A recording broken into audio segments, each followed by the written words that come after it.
stay cool. Hi, Jay Fallon. Thanks for listening to The Slippery Slope. So, got a couple of stories I want to talk about for one episode. The first one is regarding China, but really it all ties into the second story anyway. So it's all China and virus related. Can we put it that way? Now the first one, it's the good old news about another another virus. I'll bring this up for us all to check out, but let's the first one here.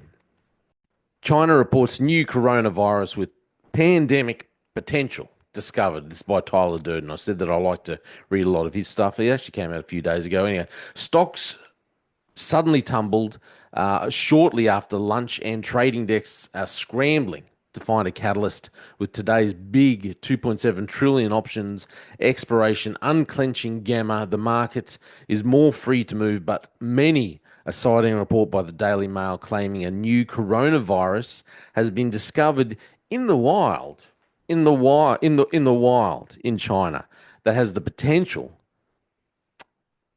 to another pandemic. So there's another coronavirus feared to be powerful enough to spread through humans. Has been discovered in China. Discovered, they say. Okay, discovered, or some might say created. Anyway, in scenes eerily reminiscent of the beginnings of COVID, researchers at the infamous Wuhan Institute of Virology detected the new strain living within bats. Living within bats because quite possibly they implanted it into the bats. Anyway, we won't go in there. HK uniform, so Hotel Kilo Uniform 5 Cove 2 is strikingly similar to the pandemic virus, sparking fears that history could repeat itself just 2 years after the worst was declared over. The new virus is even closer related to MERS, a deadlier type of coronavirus that kills up to a third of people it infects. A virologist, Shi Shengli, known as Batwoman, there you go. Batwoman, for her work on coronaviruses, led the discovery, published in a top scientific journal. The new coronavirus, belonging to the Myrbecovirus family of pathogens.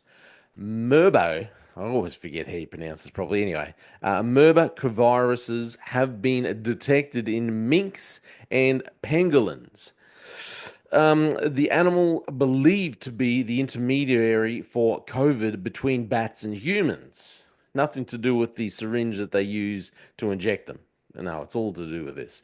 This, the scientists wrote, suggests frequent cross-species transmission of these viruses between bats and other animal species. They added, the study reveals a distinct lineage of this new virus. Not going to go through all of it anyway. HKU5 in bats that efficiently use human cells and underscores their potential zoonotic risk. This virus was first detected in bats in 2006, but the new data suggests this CoV-2 has a higher potential for interspecies infection than others, just because they've been messing with it. Don't you believe it? They've been messing with it. However, the potential to spill over to humans remains to be investigated.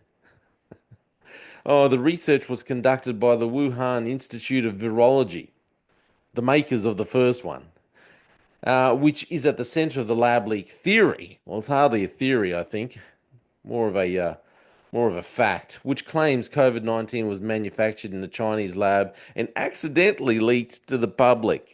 Accidentally. Don't you love it? Accidentally. Anyway, so we've got this new viruses out there. There's been a few stories coming out. It gets slowly. I think we get drip fed these things, these bits of information. They want us to kind of know about it. Hey, just set off the warning, the alarms. Look, this is coming. Just drip feed us. Um, and then bang, boom, it'll happen one foul swoop. That's what I think. That's the way I think it's going to work this time. It kind of went that way last time, but I think it's going to be a bit more like a tidal wave this time.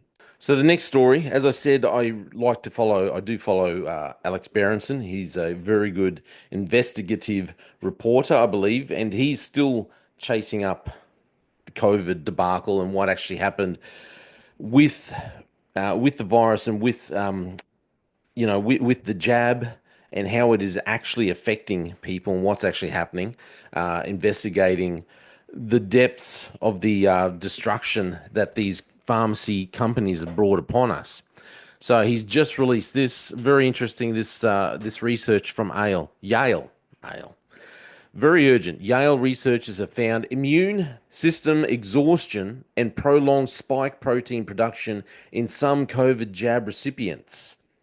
Funny enough, this is why I think I've happened to have seen a few people that seem to have developed different health issues just of the last couple of years, only since they've been jabbed. Anyway, so he says that initially he wrote about this study in December. Now the full data set is out. The results are worse than it was first reported. So a Yale University team led by a top immunologist has found that some people who receive the COVID vaccines have damage to their immune systems, as well as high and rising levels of spike protein in their blood. The researchers released the findings Wednesday in a preprint and hope to publish it soon in a peer-reviewed journal. So you better believe we'll be on that when it comes out.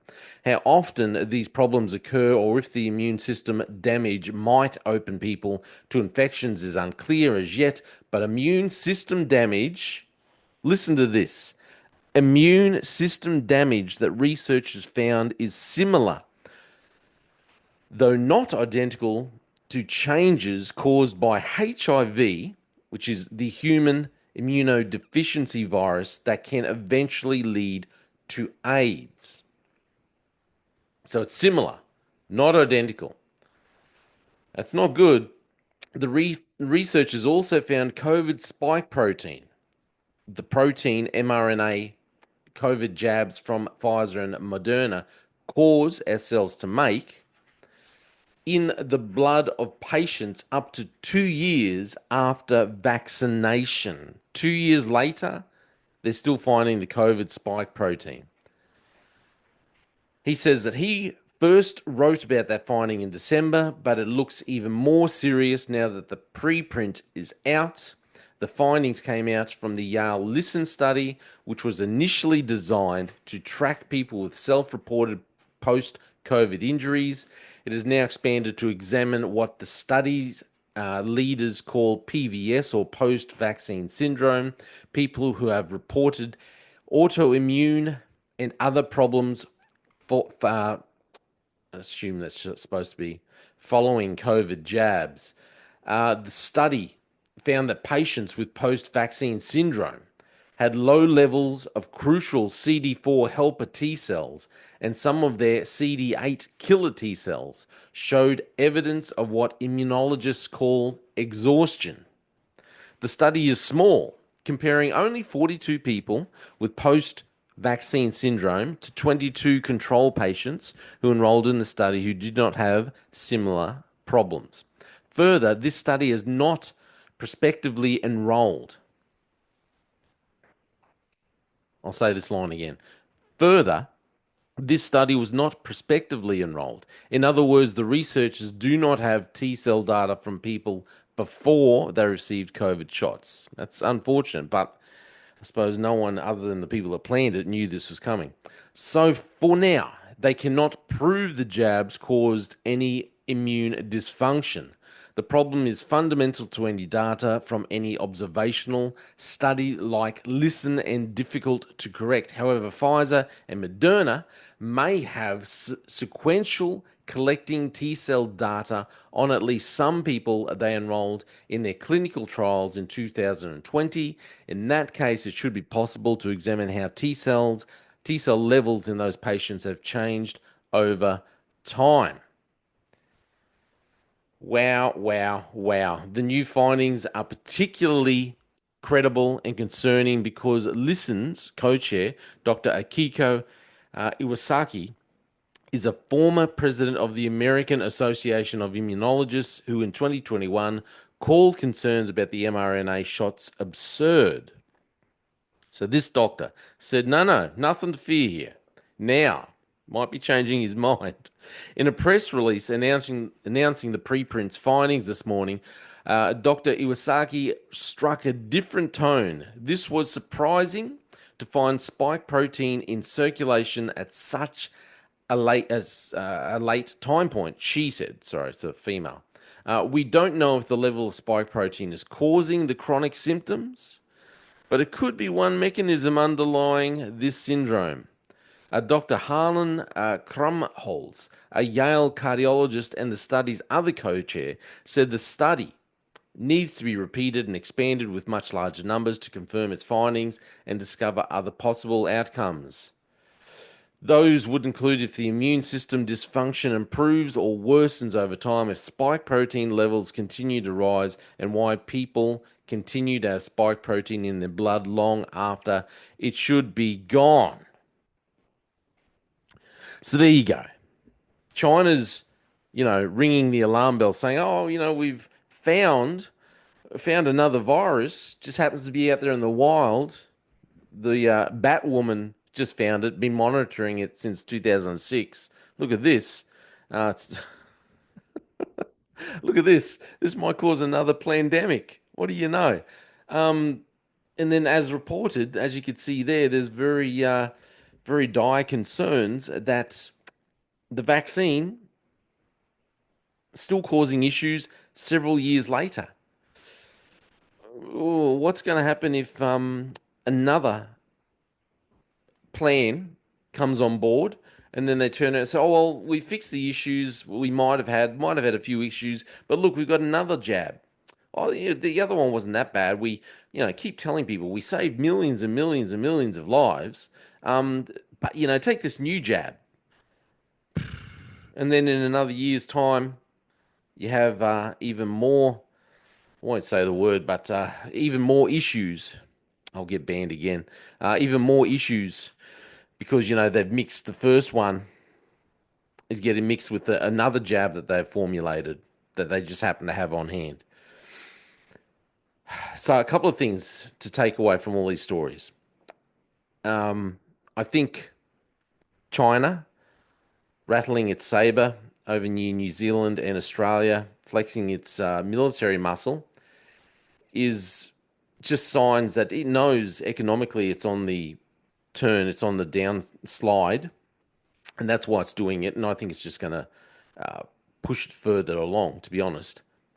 But again, China, you know, supposedly ringing the warning bell about a new virus is just going to push it further along again, and we're going to see this. What people are saying, well, a possible economic collapse. I think it's not just possible. I think it's definitely going to happen. It's going to push it further along and probably just push us over the precipice, like I said.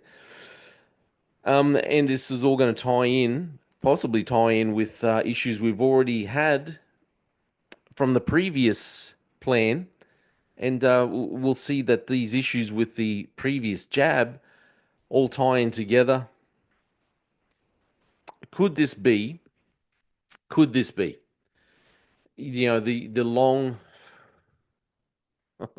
the long denied plan to try and bring down the global population because everyone cites, when I say everyone, all the globalists cite that for the sake of climate change, it'd be better if we had a smaller population, obviously. Less cows farting, less people wanting to eat cows, all that kind of thing.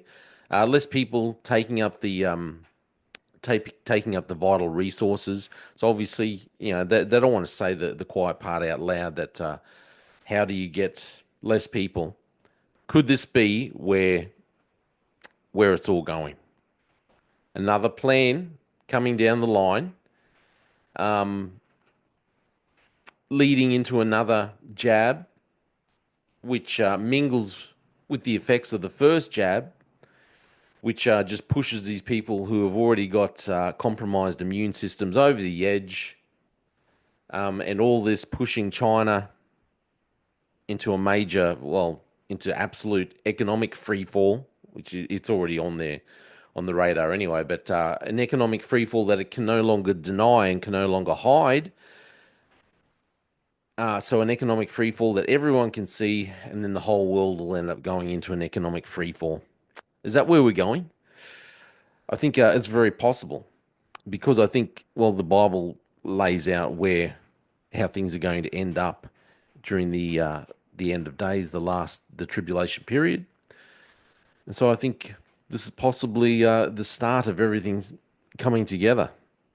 And very interesting the way Alex Berenson lays out there with this report how all these people being affected, their immune systems being brought down, and all those conspiracy theorists that were talking about how it's affecting our immune system and how these jabs are going to be the end of us, are going to kill a lot of people. Could this be what's coming? Could this be how they're going to bring it all about? I don't know. It's a little scary to think about in some ways. My hope is in Christ. So, but anyway, look, I think it's all very interesting. I think we need to keep our eye on the news and keep our eye on people who are actually investigating these things and think about them in a biblical perspective. Anyway, that's just my opinion. You let me know what you think. I'm Jay Fallon. Thanks for listening to The Slippery Slope. Please like and share and check out my music if you get a chance. Thanks for listening to The Slippery Slope. They just fuel a desire that will take me higher. I'm on fire because nothing's gonna